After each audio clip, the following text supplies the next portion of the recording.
If you remember last lesson, we spoke about the virtual networking. Okay, so basically that completes our little sort of exploration of virtualization. Hopefully, it's giving you a bit of a grounding on how we do things in the classroom as far as teaching you technologies and operating systems that might not be easily taught otherwise without virtualization, especially the virtual networking. So that was a little bit harder to understand because of the different networks you have. But if you can get into your mind that instead of thinking of them as virtual networks, if you could almost imagine them as networks that exist in the real world, it's just that one's connected to the internet directly, one's connected to the internet through a router, ADSL router of sorts, and one's just an offline network that's not connected to anything else. If you just think about that, it's really, do we actually see the physical network on a daily basis? Not really. We just jump on our computer, do our things, and the network, if it's configured correctly, just takes care of itself. Okay? So in real life, you have real cables and real switches and real devices, but in the virtual world, it's the same. It's just that instead of physically unplugging them, we just make a configuration change. So that's all you have to do. Okay? So if you just ignore the fact that they're virtual, it's easier to understand. Yep. Yeah. Is it theoretically easier to, I know it's kind of cybersecurity related, Mm-hmm. is it theoretically easier to hack into the network than it would be physical network? I wouldn't say so because most with that virtualization layer, it adds that extra layer of security. Okay, so if you think about it, with that NAT, you have that layer of protection with that NAT device. With the bridge, they exist on the physical machine, physical network, so they're exactly the same. Encryption is encrypting the virtual machine, but not in this sense. Okay, so if you're a virtual machine and you're on the bridge network, you're just as easy. It works just the same as your physical network, so it wouldn't be easier or harder to hack into a virtual machine which is on a virtual network if it was bridged than a physical computer that was connected to the physical network. You see, because they're exactly the same. When you get to the enterprise level virtualization, you'll realize that we can actually implement more security things. Okay, you can actually implement virtualized firewall appliances. Okay, you can actually have private VLANs which actually secure off the virtual machines on these network segments, and then you can decide what traffic you allow onto these private VLANs. Okay, so it gets a lot more complicated as you go further into the enterprise virtualization. But we've got a subject later on in your diploma, a couple of subjects actually. One is actually virtualization on premises with Hyper-V, and another one is actually going to be transitioning to the cloud from Hyper-V or on premises to Microsoft Azure or Amazon Web Services. Okay, so that's coming up, and then there's things like software-defined networking and all that kind of stuff. So plenty of things to learn about. Yeah, you had a question too? Yeah. Usually Azure, Amazon Web Services, there's usually a free tier. Okay, this free tier is limited with how much resources you can consume, because obviously the cloud is all about renting you those resources rather than you going out and buying a server with all this resources or capacity. So the key thing is with cloud is you pay for what you use. So if you do something silly like I might have done one time, which is to actually turn on a virtual machine and just let it run for no reason, just because typically on my computer, when I start a virtual machine and my computer is running, I don't necessarily turn it off straight away. I just let it run. But guess what? I forgot about it because it's not right in front of me. I let it run for many weeks. And then obviously it's just there consuming resources. Even if it's not doing very much, it's consuming resources. So you get charged for that if you actually are not careful, okay? It's free, but you had to put in the credit card details. So you could get slugged without knowing it. But getting on what we have to do today, so we're going to move on. So today we're going to look at post-installation configuration of your Windows 10. So we're going to actually now start looking more specifically at the Windows 10, which is what this subject's really about. Okay, so the virtualization gets us here to how we can use it, but now we're going to really look at the Windows 10. You'll realize on your Learn site, that besides these learning resources, which is your PowerPoint and your worksheet like we normally do, that's our usual formula, you'll see that some topics will have these additional resources, which is the learn key stuff, the geometric stuff that we were talking about in lesson 1. Okay, so obviously if it happens to be that session has these ones, it's obviously if you're going for that MTA certification at the end, then that's what you need to cover as well. Okay, I know that sometimes it's a little bit more work, but other times it'll be less work. If you had a look at it, there's what's a pre session assessment, which basically gathers how much you know. Then you have the presentation of the training with a bit of activities, and then there's actually a post assessment. So basically, given all things are equal, you shouldn't know much here, or you probably do. Some of you might know a lot actually, but some of you might not know much at all here. That's okay. That's the whole point of the subject, right? So by doing this, hopefully when you do the post assessment, you see that improve, and that's the whole point of it. And like I said in the first lesson, when we do the MTA, there's also a practice test, okay, which is a mock exam, and we can give you that towards the end when you're getting ready. Okay. Yep. Okay, so it's not going to be part of our subject at all. Okay, we're not going to stress about it for passing this subject, but at the end of the term, during the term holidays, we're going to set up a special testing day. So for anyone who's passed everything, like we said, smoothly, done everything, handed up all your assignments on time and got a pass, that's the first thing, then you qualify for this free exam that we're going to give you. So you'll get one chance. You come in on one of those times I'll give you at that stage, and then when you actually you can do it, it's all closed book, like formal exam conditions, and then when you pass, you get the MTA. And but if you don't pass, unfortunately, you only get one attempt, and if you want to get another one, you can purchase additional exams. Okay, I said it's better than nothing. It's a free attempt, but obviously, if some people might take 2 free, we just can't afford to give everyone 2 free chances because they actually cost us an amount as well. All right, so getting back to what we're talking about today. So let's go back. So I'm just going to quickly start up my Windows 10. Okay, you'll realize this Windows 10 I'm using here is actually not the same Windows 10 as you guys have installed. Remember how right in the first lesson we talked about the Windows 10 being the very last operating system Microsoft is going to be releasing? Well, that's true to somewhat, because every so often they release a big update. Okay, towards the end of last year, they released a big update. You might have noticed your computer taking ages to actually restart after update, because it really was upgrading your operating system. So, for example, this one, if I type in WinVer, which is a command for Windows version, it will show me that is one of the first builds ever with Windows 10. So this is a virtual machine we keep on network, so for us to use. And to be honest, when we use this virtual machine to connect to a domain, we're not really looking at the Windows 10 so much.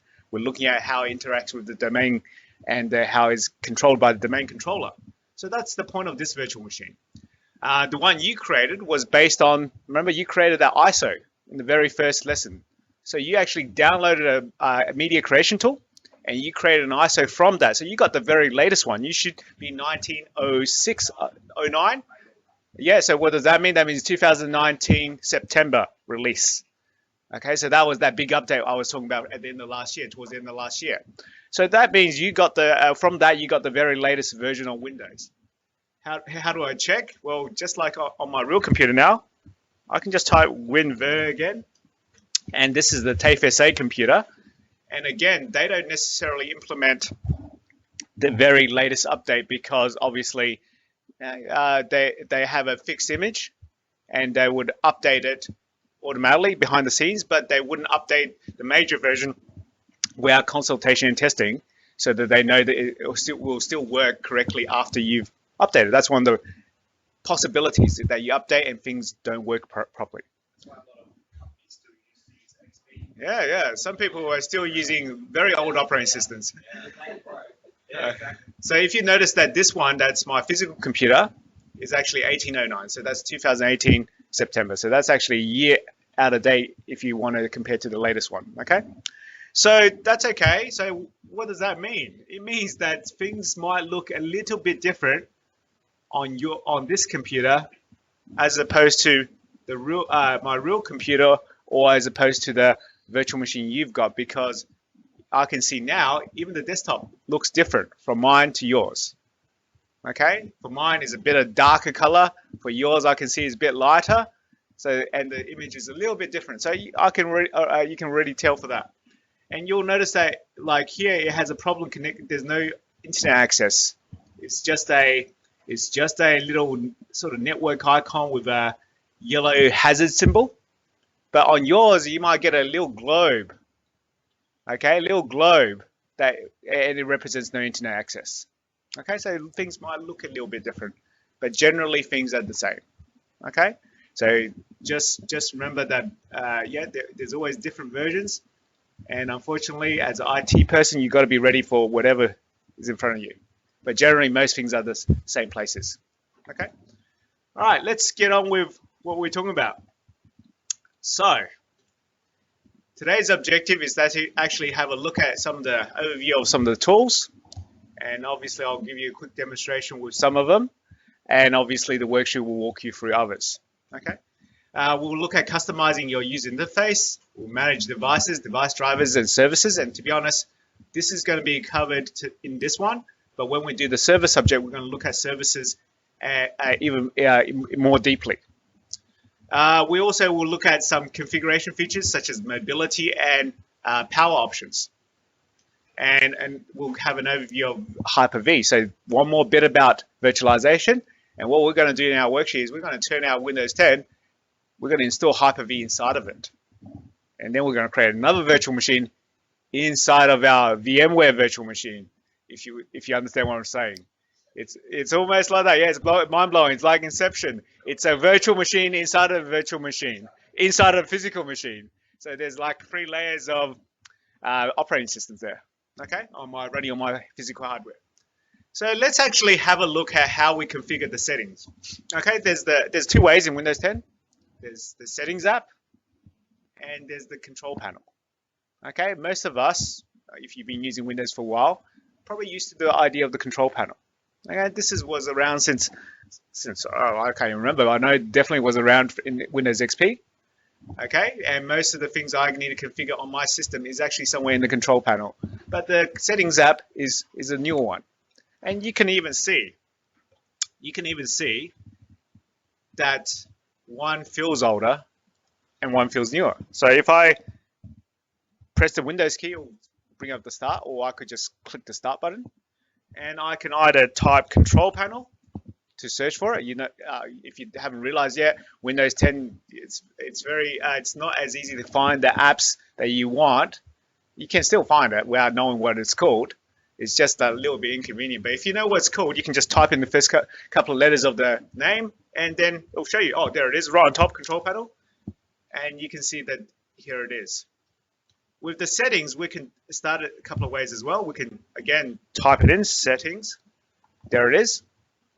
Or instead of typing it in, we can just actually click on the gear or cog icon here and open up settings. Or we can go to our action center and look at all settings here. Yeah, absolutely. You'll realize that with Windows operating system in general, there's always more than one way of doing everything. Okay, there's many ways.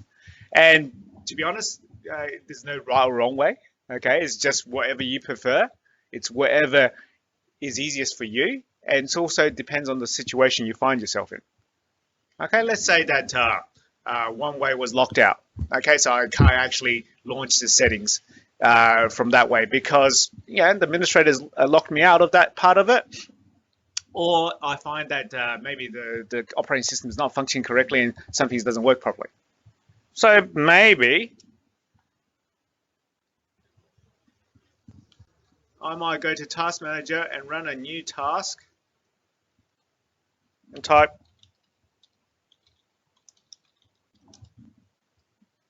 control panel, and it's flashing in the background because it's already open. So there's always more than one way of skinning a cat, as they say. Just choose the right one for you. Yeah, whatever's easy for you. Okay, I'm not going to tell you do it this way because it's not necessarily correct for everyone. Another way is right-clicking on the start button. You can see you got a whole heap of features, and you'll see that on yours, the latest version, it might have different ones than what I've got. But from here, I can launch control panel again. Okay. So key thing, control panel or settings, is that you can configure the Windows operating system. Okay, it doesn't matter which one you want. So let's have a quick look at it. So let's have a look at this settings. So right here it looks more modern, doesn't it, compared to control panel. This one looks more like a web page of sorts, something that we're all used to seeing on a daily basis, secondly basis, probably. Everyone's on their phones these days with some sort of thing. So from here, we can actually configure various things. Okay, so for example, if I want to actually configure a user account, I can go to accounts, and I can actually, that's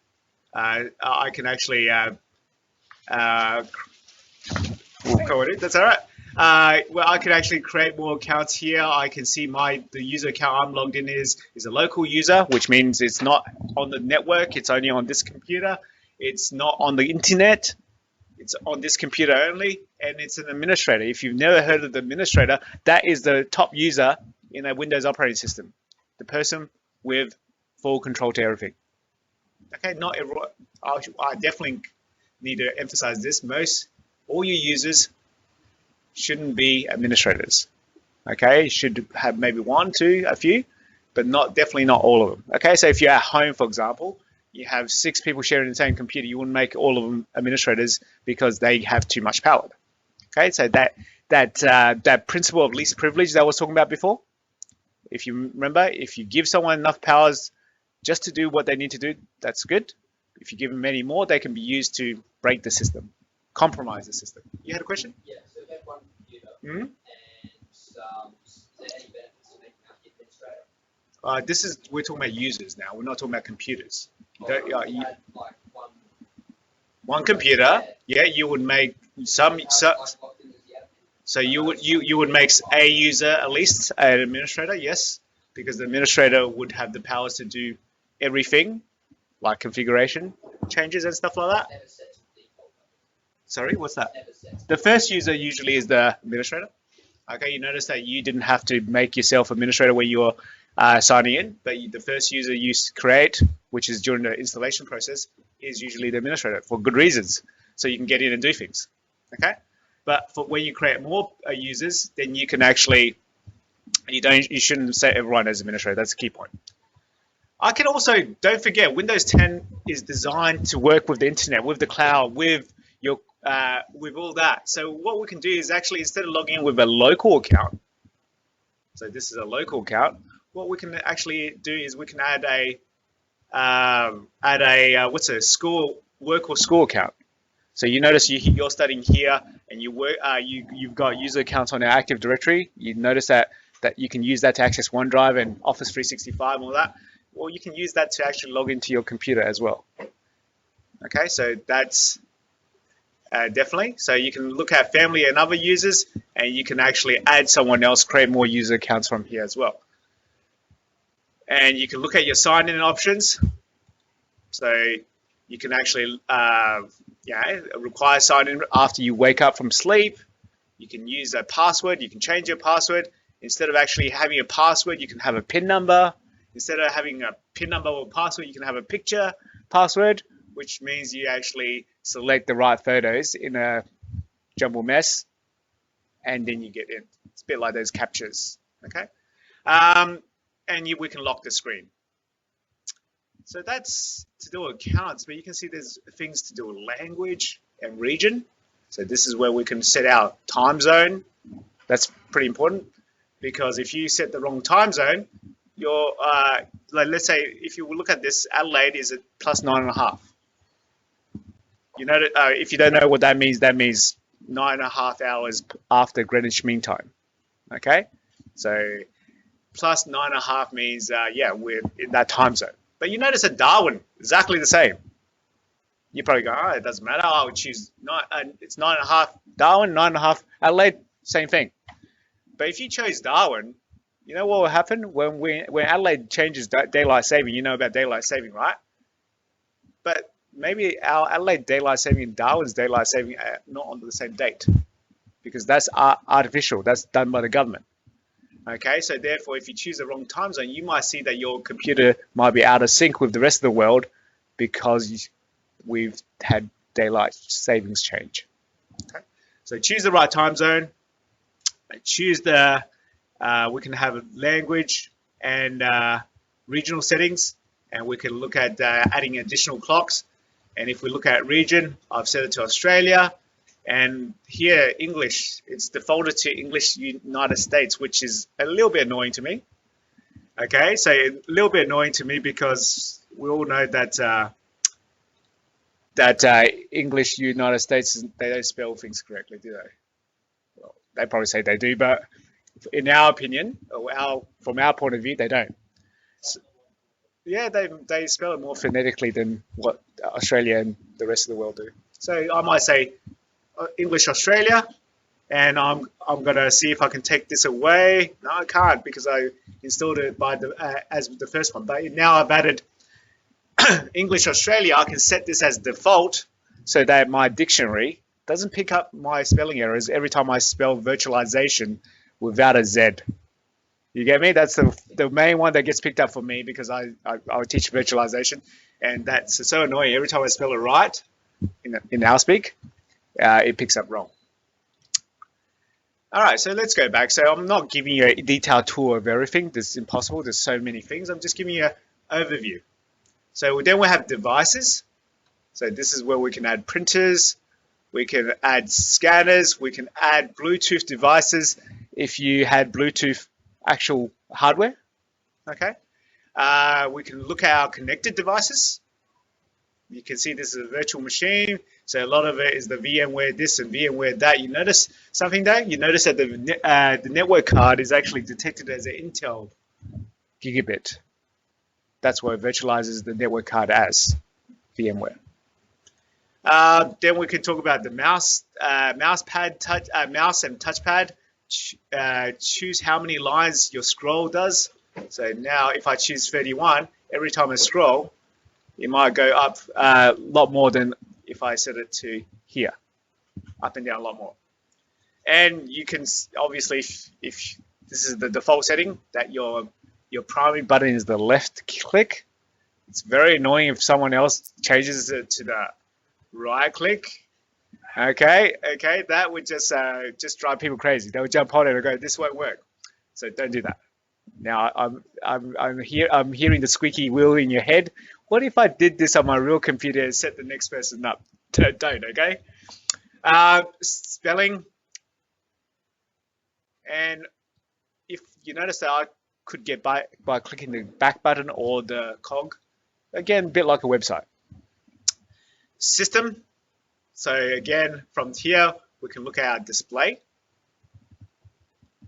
Right now, I can't change it because it's in a I think auto fit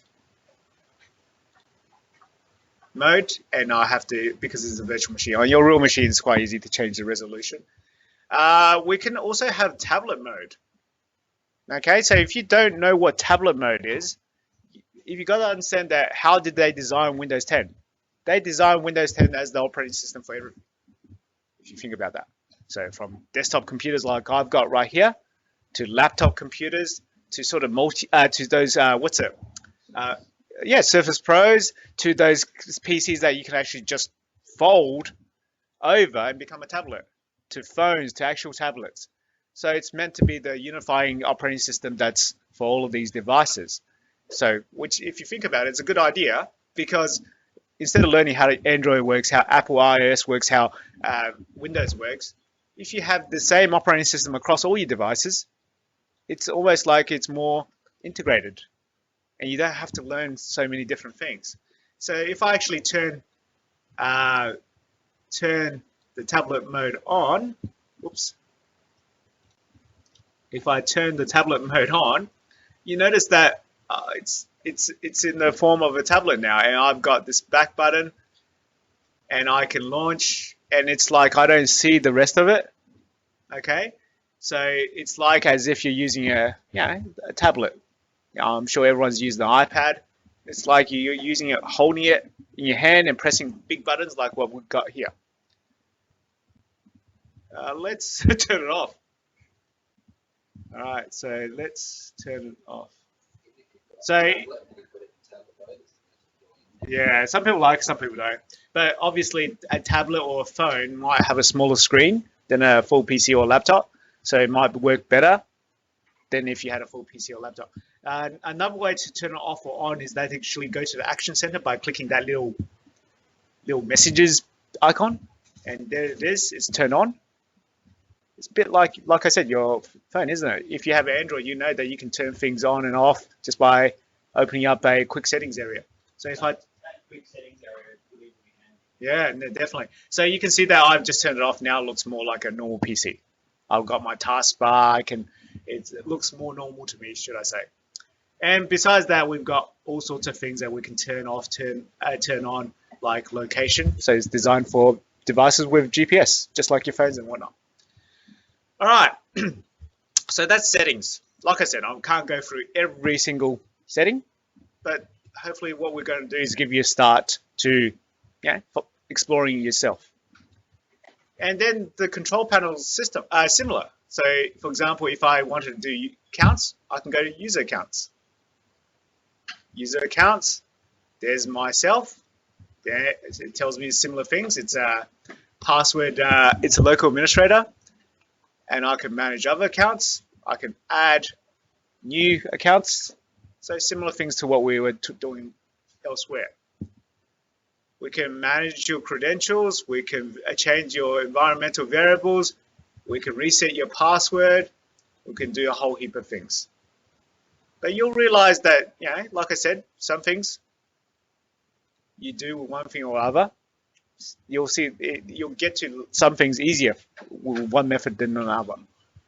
Clock and language region, same thing as what we were talking about before. Instead of actually going to the other area, we can go to this area. We can change time zone, similar to what we talked about before. It just looks and feels different, but does the same thing.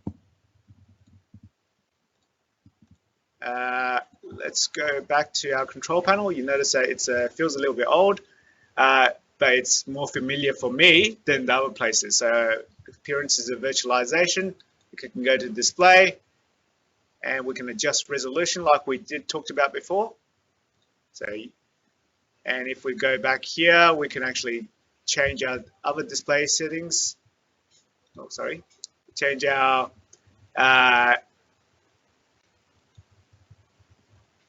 text. We can change the size of our title bar text. So if we think it's a bit small, we can actually say, hey, let's use 20, and we'll click apply. Now on all of these things, it's all the text size of the text is going to increase. So again, many of the same things configuring your system can be done from control panel. Let's go back to our PowerPoint. So control panel and settings. Two areas to configure various elements of your computer operating system. Well, if I haven't said it already, anything you can do with a graphical user interface, you can do with PowerShell in Windows. Okay? In fact, you'll probably get sick of me saying it in the future. Some things you can do with PowerShell, you can't actually do with other graphical user interfaces, because there'll be switches or there'll be parameters you can use that actually is more fine-grained in the PowerShell than one of your other tools. So PowerShell is an administrative tool, so it's not used by everyone. So your typical user would not use this. Remember what I said about typical user? My mother, she'll never use this. Okay, this is more for administrators. It provides operating system integration. It has remote management functionality, and the best thing of it, it's got script-based execution. If you don't know what a script is, it's basically a pre-configured, almost like a text file, with all the commands or commandlets entered, and it's saved. So every time you want to run that set of commands or that script, you just double click it or run it or type it in a command prompt or PowerShell prompt and you execute it. So you don't have to type it out every time. If it has 100 line of code or script commands, you don't have to type all that out over and over again. And one more second. And the best thing is that I can just give it to you and distribute it to all these computers, and it can be executed. Yep, question? So, is there much of a difference between command prompt and PowerShell? Yeah, definitely. So there'll be some commands which are command prompt commands. Then there'll be others which are PowerShell commandlets. Okay, so you can at the command prompt, you can execute command prompt commands, but you cannot execute PowerShell commandlets. So that's a good point. So let me just actually get back here to my virtual machine. So that's a good point. Maybe we'll start talking about that now. So at this computer, I can start up a command prompt by typing CMD. Okay, ipconfigs, which is one of the things we've spoken about already. Okay, so I can execute. That's a command prompt command. Okay, so that's one that's been around for years, back in DOS days. Okay, that's where this command prompt originated from, the DOS operating system or disk operating system. And there's also PowerShell commands, and if you notice, PowerShell commands is phrased in a way. We'll learn a lot more about PowerShell in the future. So this is just a very, very brief intro.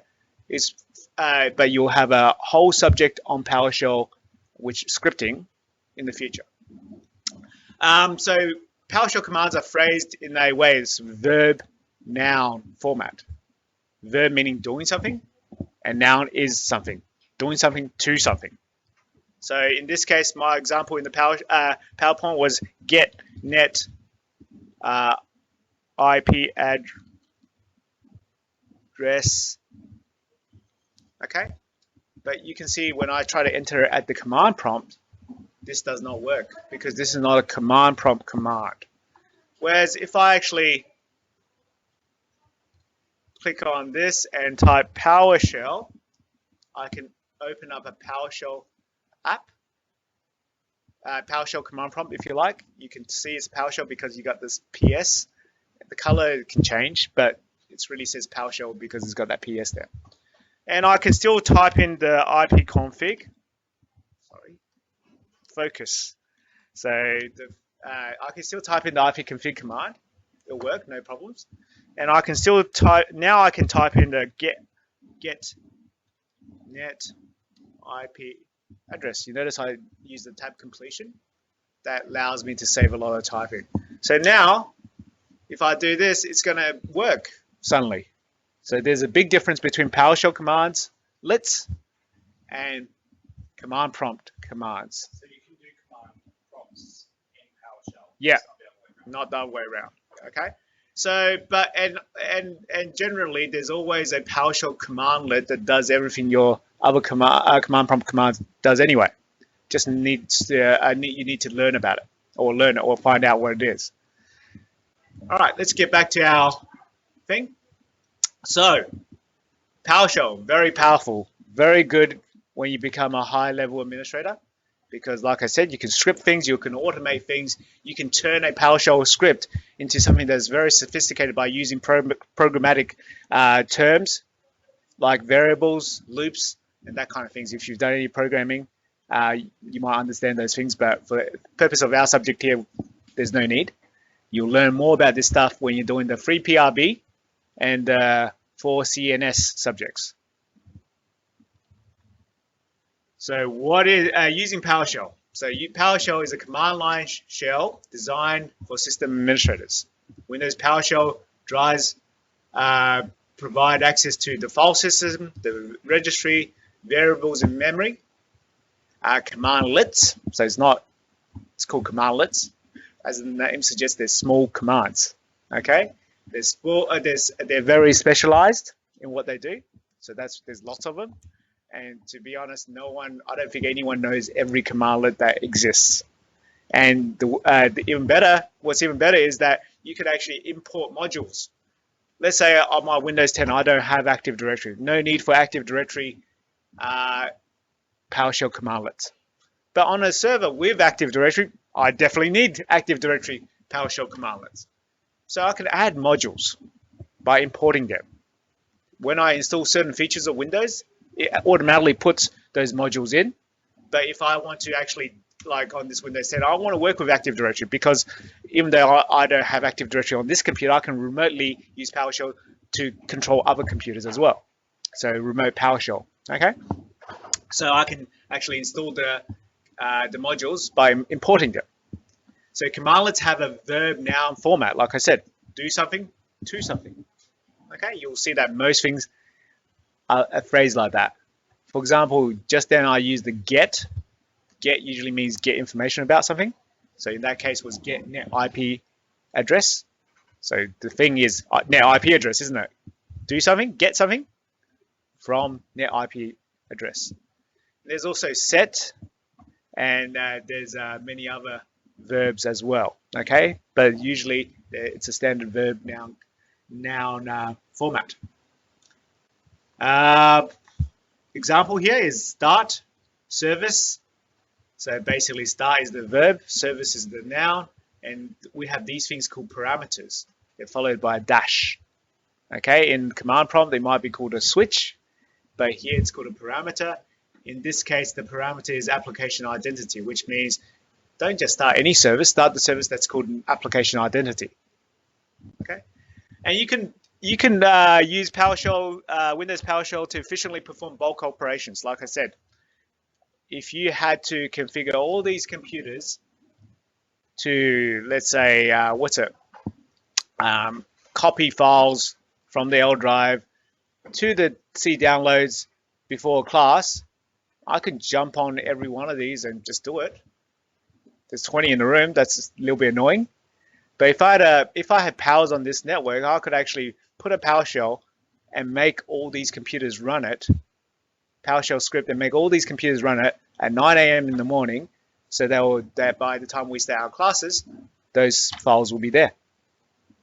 That's what I'm talking about. That's how powerful it is. Individual commands seems more effort than it's worth sometimes, but when you actually put them together in a script and get sophisticated with those scripts, you can accomplish a lot of things without too much effort. Okay. Next thing we're going to talk about is Task Scheduler. Okay, Task Scheduler, as the name suggests, schedules tasks. And guess what? Remember what I said about the scheduling files to be copied at a certain time? I would be putting a PowerShell script to be run in the Task Scheduler at a certain time. So again, Task Scheduler. Okay, Task Scheduler, here it is. It contains a value that is incorrectly formatted. Okay, so I'm getting a little bit of error on my virtual machine. So let's maybe switch to our real machine, which could always be dangerous. So there was an error on my virtual machine, and I don't want to really troubleshoot it right now.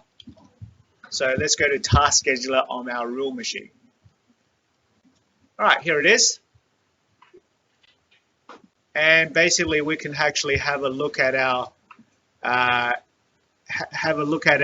schedule. We can actually create a basic task, or create a task, or import a task. Okay, let's create a basic task. So, like I said, you can get as crazy as you want, but let's do calc. That's something easy to understand. Calculator. Okay. Start calculator. All right, so next, well, how are you going to trigger it? Is it triggered by something, or by time, by event? Well, in this case, I want to do it by time. Okay, so it's going to be daily. I'm going to make it daily, or I can make it weekly, one time, whatever, but for this one, I'm going to make it daily. It occurs how many times every how many days? Well, in this case, every day is every 1 day. If it's every second day, every 2 days. So what am I going to do? Well, this is the time.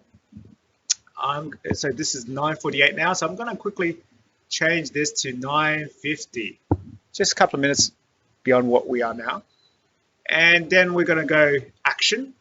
What we're going to do, send an email, display a message, start a program. Or in this case, it's calculator program, isn't it? So we'll start a program. And what is the program? This is where we actually either put our script in, find our script on the file system, or find the program. So if I know what I'm looking for,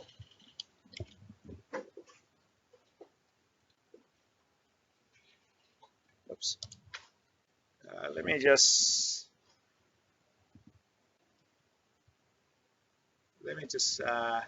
sort by type. So this is an application. So I'm looking for the exe files. So in this case, let's find what we were looking for. There it is. There's a couple. There's calcs and calc. So this is the old calculator. This is the new calculator. Let's try the old calculator. Yeah, if you've ever seen the old calculator. 950 already, so I might have to go back. So I was a bit slow in what I was doing, so I might just go for 952 instead, just so we can see it pop up. So that's the name. Then we click finish, and now we wait. Okay, while we're waiting, we can see that these are all the things in the last 24 hours. You can see that this is the total of things that were meant to happen. One is running, 152 of us succeeded. Unfortunately, on this computer, 3 of them failed.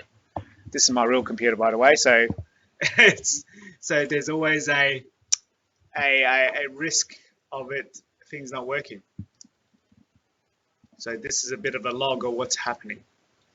So if we actually have a look at active tasks, these are all the things that actually are running. So I'm going to close this off now. All right, and I'm going to switch back here, and hopefully when it hits 952, the calculator is going to pop up. But we'll keep on going while we're at it. So there's a new user interface in Windows 10 compared to the older ones. Okay, like I said, you can log into the domain, like this example. You can log into a local account, like my example just then. You can also log into your work or school account, like we mentioned before, through the internet, even if you're at home. Okay, remember your Office 365, it's anywhere, everywhere.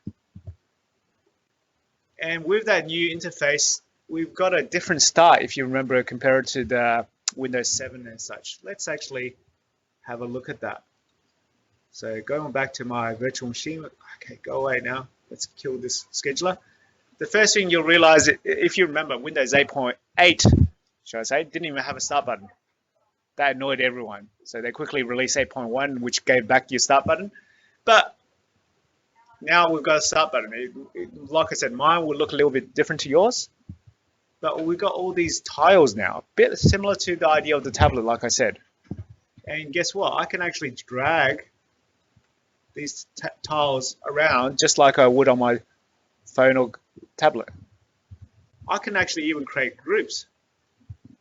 If I wanted to actually make this part of the group that has calendar and weather, I can put it on top of it, but in this case it doesn't. They don't want me to do that, but I can actually go to all my apps. Let's find an app. Oh, sorry, I didn't mean to run it. So here's a Microsoft Solitaire collection. I can actually right click on it. Oh, it's already there. So it's already pinned to start. So I might find something else. All right, let's find something else. Windows Administrative Tools. Let's go to Computer Management, and I can pin to the start. What does that mean? That means it actually adds as a tile on the start button. It's a bit like if you had an Android phone, you have all these apps behind the scenes, but there's only certain apps which is on your home page or main page. And now if I want to actually put this in a group, I can actually, with this version I can't do it, but with your version or the newer version, I can just drag it on top. I can right click and actually resize. So right now it's actually on medium. And I'll change it to small. You can see it changes the size a little bit. If I actually go to my mail, you see that that's actually wide. I can resize to large. Whoa, big tiles. You can say you have big tiles, small tiles, however you like it. And besides that, you notice you got Xbox, you got the store. Well, very similar to the idea of our phones again, isn't it? Remember your Play Store, your iPhone App Store. Is it called App Store? Yeah, you can. Sorry, Play Store. Yeah. What's the thing? I don't have internet connection, but if I did have internet connection, I would actually. So I'm changing it to that. If I did have internet connection, I could possibly go to the store and buy more apps or get free apps. So it's loading now. So hopefully I've got internet connection now. Just like the idea in your phones that you can go and add more apps from. Look at that. All these apps. So again, this depends not only on Microsoft, depends on developers as well. So we can go app categories. We're going to go top paid apps. Or in our case, I'm cheap, so top free apps.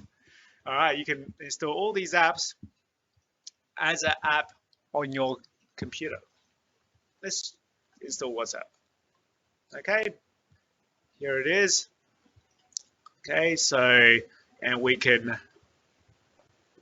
install it. So it's not letting me right this second, and I don't really want to mess around with it. Netflix. Let's see if we can find the Netflix app. There it is. And here it's free, and I'm gonna install it just like any app, but because you're installing something, they want to know your identity. This is where you could actually use one of your accounts, like for example, your live account, your Microsoft account, or your work or organizational account. Okay, let's see if I can use my live account.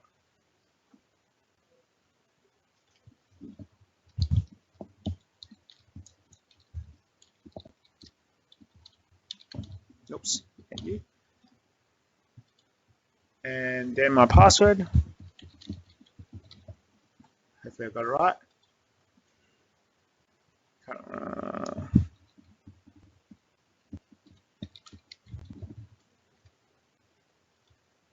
No, I got it wrong.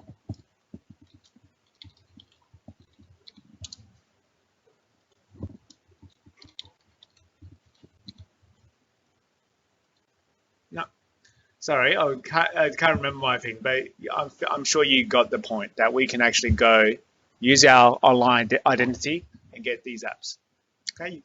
Unfortunately, it raises a few questions, doesn't it? They obviously can track you now. Everyone's got online identity, what you do online and places. I'm sure someone's tracking you at every location you go to. Yeah, it's very hard to get away from it now. So the new interface, it's designed for, like I said, tablets, laptops, desktops, all those devices. And obviously, the idea of this tiles is meant for the easier to use on phones and tablets. So we've got the action center, and in this picture, you can see that I can put in my tablet mode, turn off my network, or this is wireless, turn on my VPN. If I've got a projector, I can connect, I can get to my settings, I can open up my sticky notes, I can launch a whole heap of things.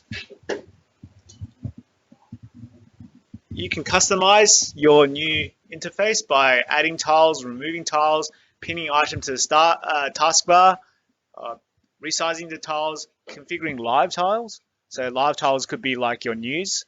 You could be live information that's streaming there. So when you open it, it's a bit like your web app. That's live. If you configure that correctly, you'll get the live weather instead of just an icon that says weather. So let's have a look at what's happening with our weather now. So first of all, this virtual machine or this physical machine doesn't have an GPS, so therefore it doesn't detect it, but if it did, it would automatically detect it. And now if I click on this, instead of actually getting a general weather app, this look, this news, that's what I'm talking about with the live feeds. Okay, so this now with internet connection is not going to be just anything, it's going to be actual information. So let's resize this to be large. And now if I hover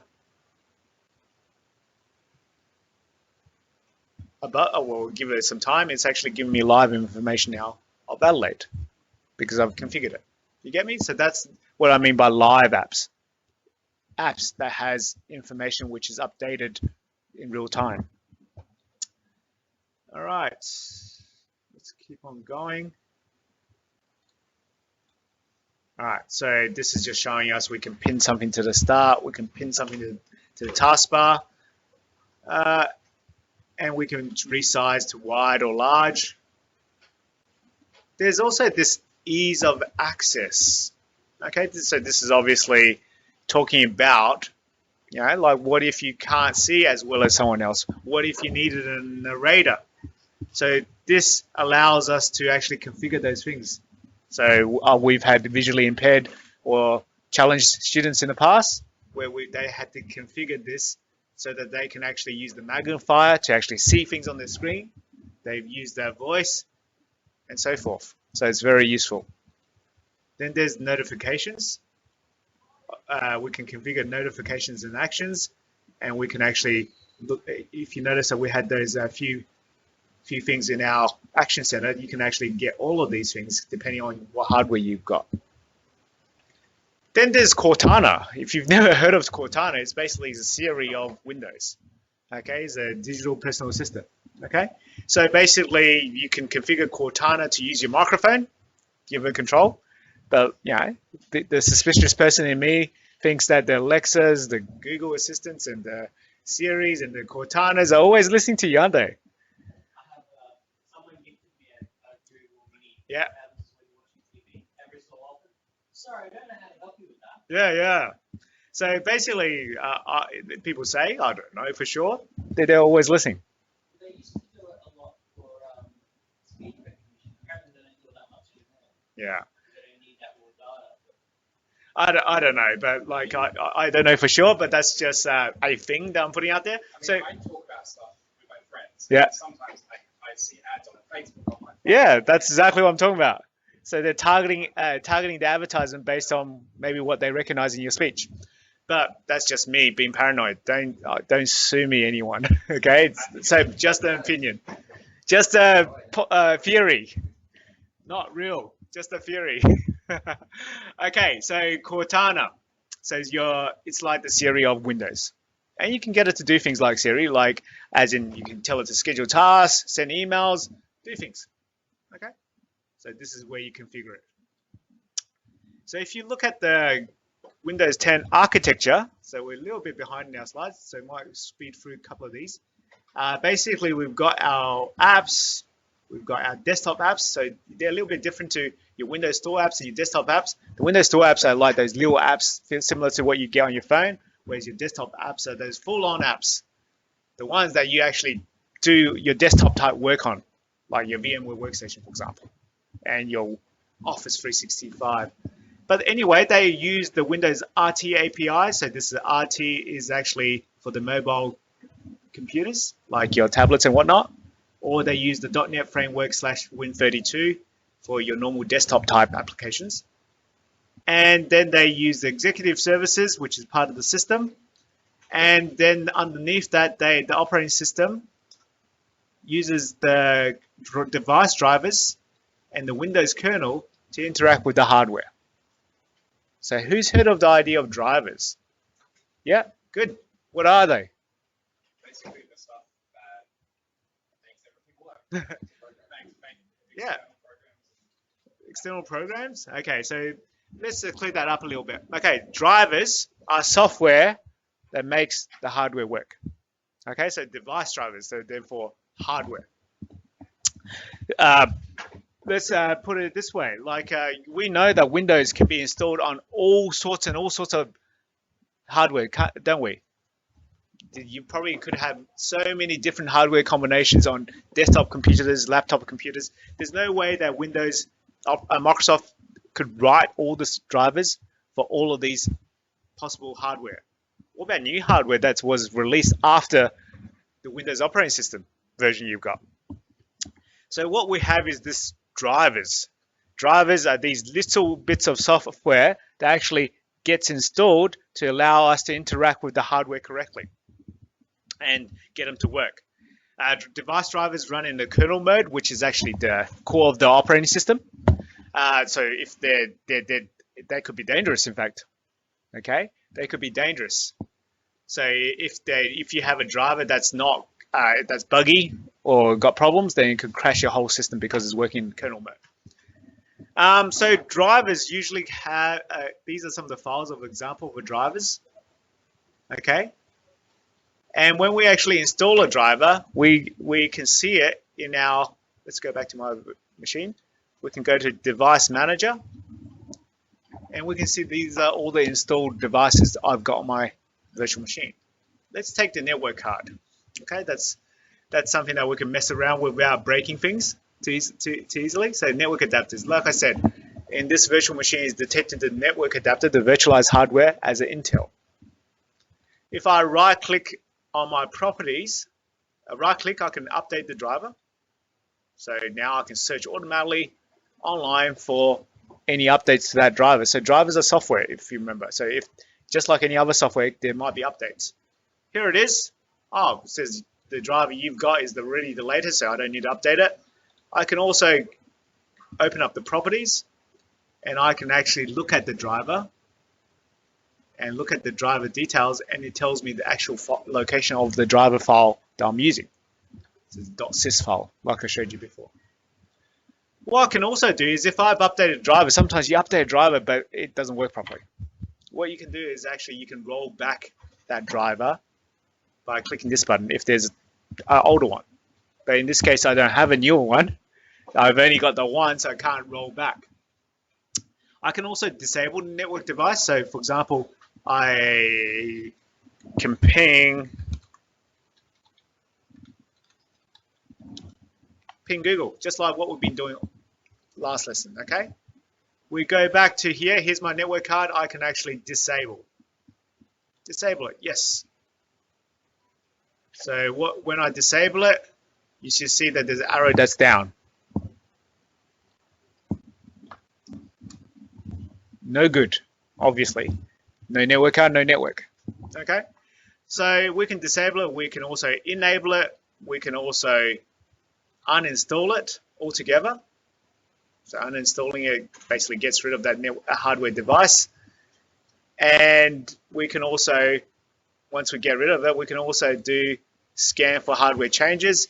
And because most things are plug and play now, it'll find your hardware and it will try to install the right drivers for it. And in this case, it's back again. So drivers are very important to get your hardware working. You can use Device Manager to actually look at your hardware and see what drivers they are. And with drivers, we can update them and we can troubleshoot problems. We can go to safe mode sometimes to uninstall drivers if they're causing us not to boot properly. Other times we can just go and restore the default, the previous known good, which is the registry setting, the previous registry. So that we can eliminate the driver we just installed. But there's what's called signed drivers, okay? Signed drivers basically means that Windows 10 32-bit warns you if a driver is not signed. 64-bit requires signed drivers. So driver signing does not modify the functionality. It just means it's actually been tested correctly. Okay, it's been tested correctly and it's been approved. So if you look at this, here's a log file. So it's Microsoft signature verification log file generated. It's basically Microsoft giving you the thumbs up to say you're okay to use this with our operating system. If you don't have a signed driver, on the other hand, first of all, it won't work on a 64-bit by this, and there's always a chance that it's not functional or has bugs. Okay, remember what I said? The drivers work at the kernel mode. So if it has bugs or problems, it can cause massive problems on your computer. It can crash your computer. It can blue screen your computer. It can, yeah, big problems. Then there's also services. Okay, like I said, we're going to look at services. Oops. We're going to look at services more deeply when we do the service object, but we can also go to, actually we'll do it the proper way. Start, all programs, all apps, Windows administrative tools, services. And basically this is a list of all the programs or services that are running on your computer or on your computer, and it's running in the background. If you look at this, you can see all of these things are running.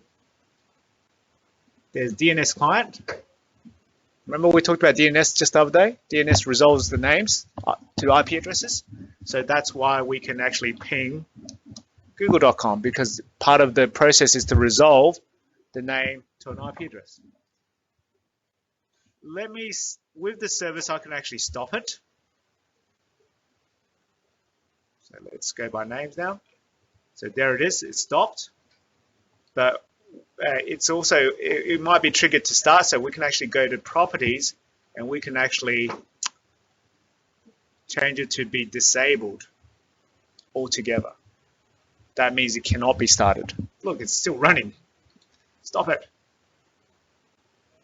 It's probably running because it's been triggered by things on my computer needing to resolve names. That's the problem with these services if you want to demonstrate something. So now I've got DNS of Google cached, so I won't use Google again, but I'll ping, www.facebook.com.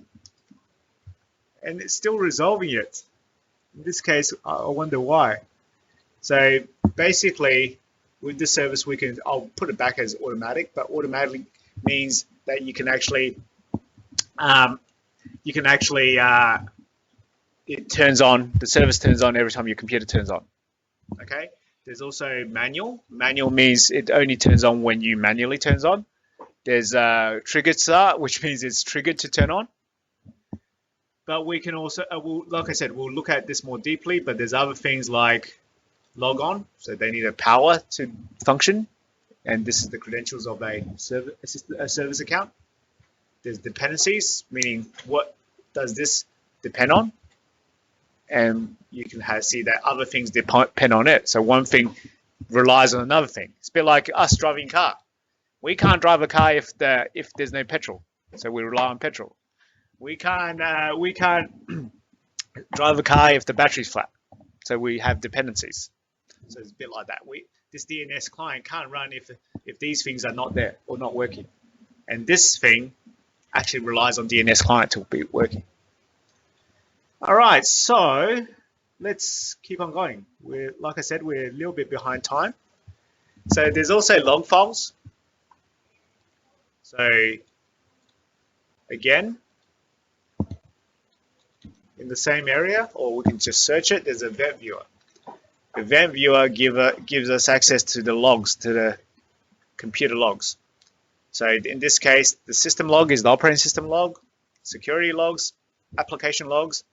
Whoa, you can see there's a whole heap of things that are red here. Red means error, which is the worst things you want. There's little white ones, which is informational. No big deal, just something happened, like computer turned on. No big deal, it just happened, it's logged it. But there's also yellow ones, which are warning. So in this case, let's open this. The network link is disconnected.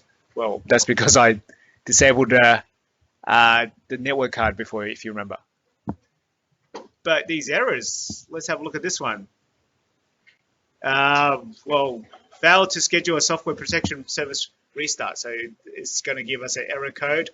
And if this was related to a problem that we're having, I might just take this error code and go to somewhere like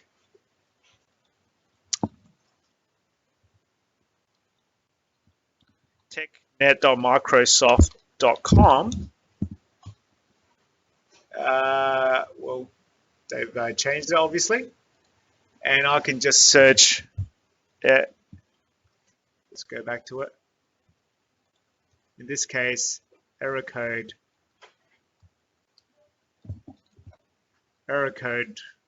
something or other, and then we can have a look at some of these things. Sounds like the activation from what we were reading before. And we can look at this. It will give us a summary of what's happened, some diagnostic tools, and hopefully some causes, and more importantly, some resolutions. So Microsoft TechNet, or now it's called Microsoft Docs at Microsoft, it's really there for us as Microsoft technicians to get help, talk to other people. It's a forum. So I've used this plenty of times where I've been stuck with a problem that I can't work out. By looking through someone else's documentation, oh, someone else has had the same problem. There's always the chance that you could be the very first to have a problem that's unique only to you, but more than likely someone else has had the same problem. So we can disable services, like I showed you. We can use the command prompt as well as the system configuration mode tool, as well as safe mode to disable some of these services. Adding Windows features. So this is quite important. So let's actually go into here and do some of that. Close this, I'll close that, I'll close all of it. So from our settings, we can go to apps. In this case, it's a little bit different to yours. We can go to our apps and features, and we can actually look at all the programs that's installed, and we can obviously click on this 3D builder and uninstall it, for example. That's how you properly uninstall a program. We could also go to manage optional features, and these are the optional features. We could also click add feature, and these are some features, optional features, as the name suggests. These are features of the operating system that's not necessarily installed. You can see there's a hole here. Me personally, I like the control panel. And you probably can get there through settings anyway, but I like to go to programs, and I can go to programs and features, and again, these are the programs that's on my computer and I can uninstall correctly. Here's a feature. So these are all parts of the program operating system that I can turn on or not. So you'll notice one of them is the Microsoft the Hyper-V.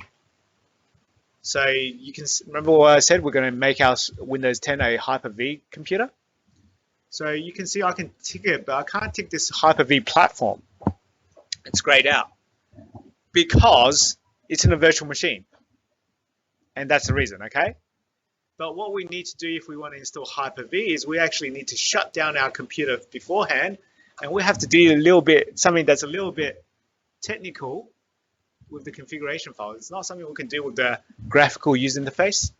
It's something we have to do with the VMX file by editing it manually. So if I have something as a reference, because I'd hate to type anything out manually and get it wrong, to have a typo.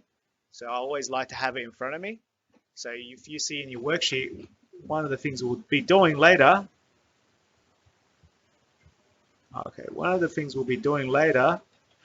is actually modifying the VMX file.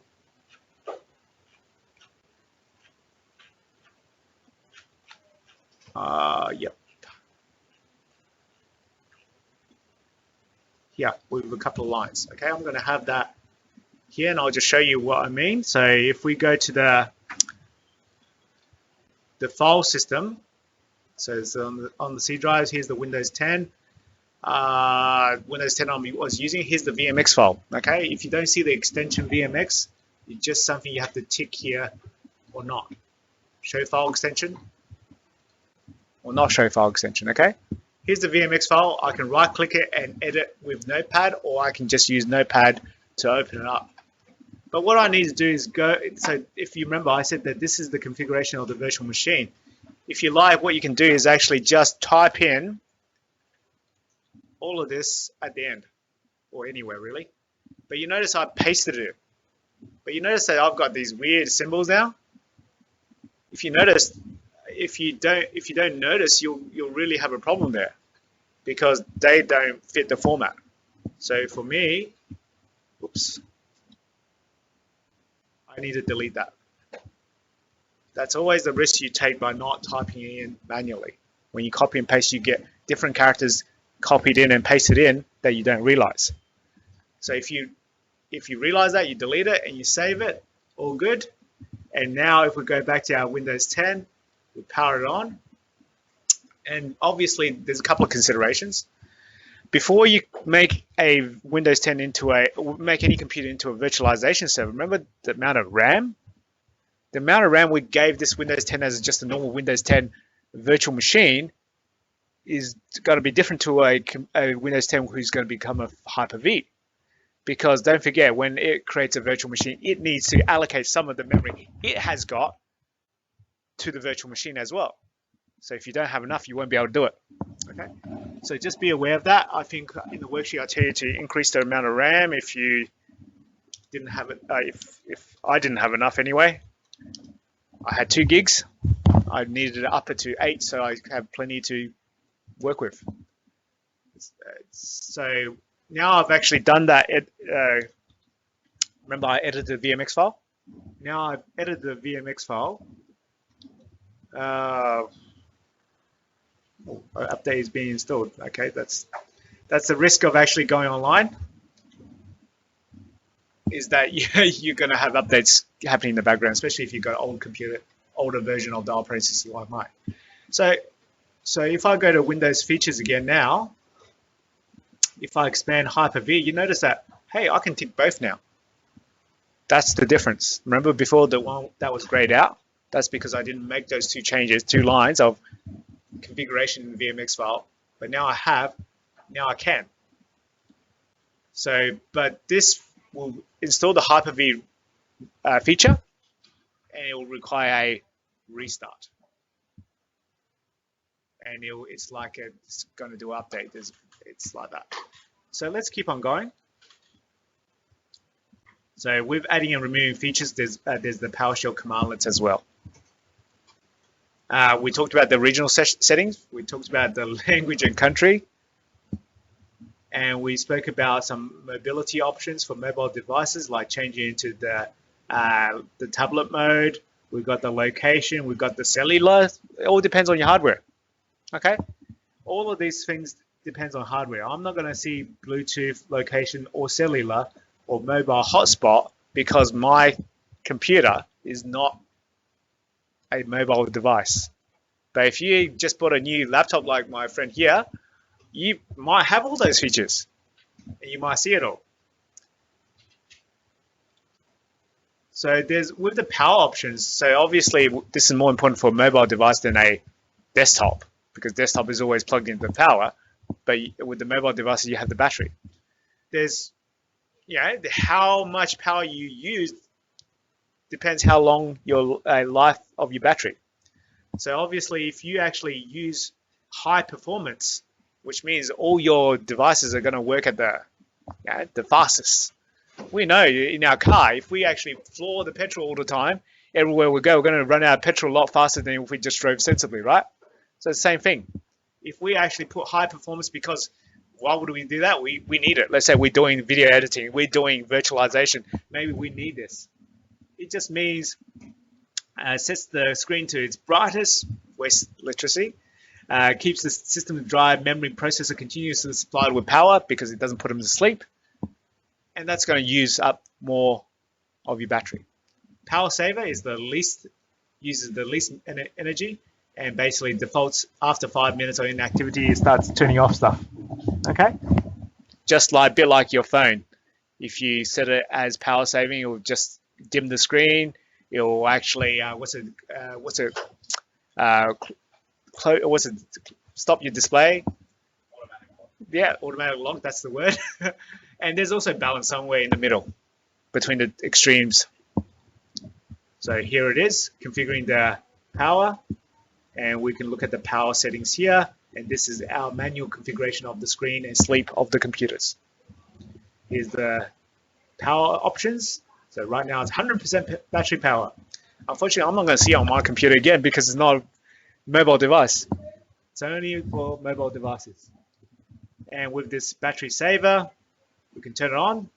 We can make changes to it. So like I said, what is Client Hyper-V? Hyper-V is a virtualization software just like VMware Workstation, sorry. Hyper-V on Windows 10 is free with Windows 10, but it doesn't have the full functionality as this Hyper-V on the servers. This is for desktop virtualization, just like our VMware Workstation. Whereas your server Hyper-V is like enterprise virtualization, a bit like VMware vSphere. Okay. What do we need? These are some of the requirements. And what do we use to manage it? We use a Hyper-V manager. You notice that when I install the Hyper-V, there's two parts, the manager and the platform. The platform does the work. The manager allows you to configure and manage stuff. Okay, we can install the manager without the platform because we can use that manager to manage another computer like the server.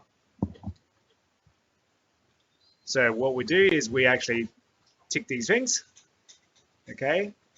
And basically once it actually reboots, here's my computer that I installed Hyper-V on previously.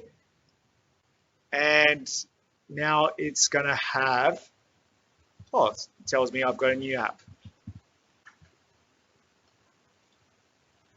It's going to have Hyper-V Manager. Here it is. There's my Windows client. That's the name of my PC. That's actually the one. And from here, I can create a new virtual machine. And so it's the name, location, generation 1 or 2. It tells you the difference. Generation 2 is preferred normally because some features won't be available in generation 1.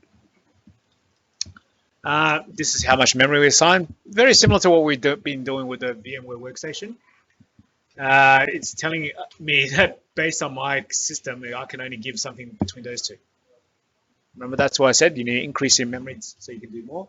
So if that's the case, I'm going to give it 984, which is what it says. The networking, there's no network. It's probably because, yeah, we can create virtual switches as well later. Here's the virtual disk, and I can install the operating system later with an ISO, or I can just tell it where the ISO is now and install it. I'll choose install later.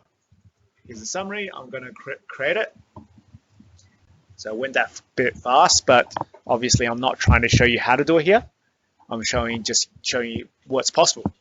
Whereas when we actually go do the worksheet, we'll walk you through how to do this. You notice that all these writing are huge, are they? That's probably because I adjusted the font size, if you remember before.